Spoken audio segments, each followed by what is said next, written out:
Hello guys, magsaing muna tayo guys para sa lunch.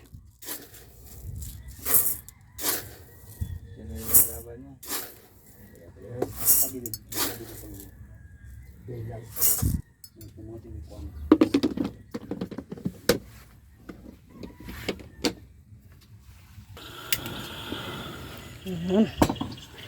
Kas ng gasol pot. Ayan, gasol.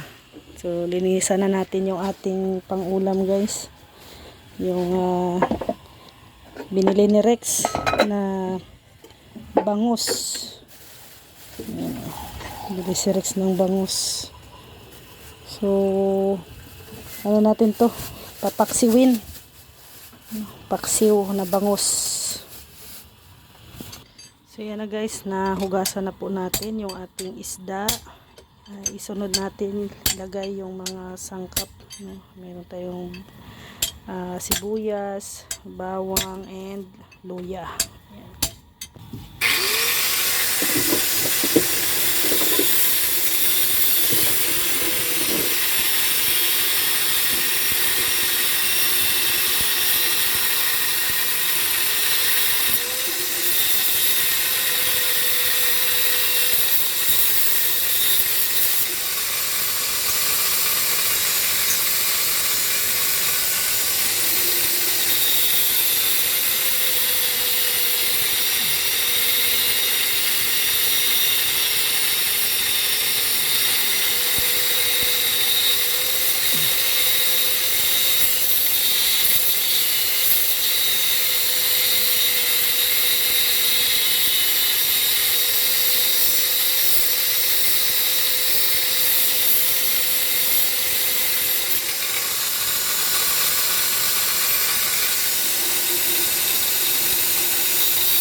So, yan na guys, no, yung ating paksiw.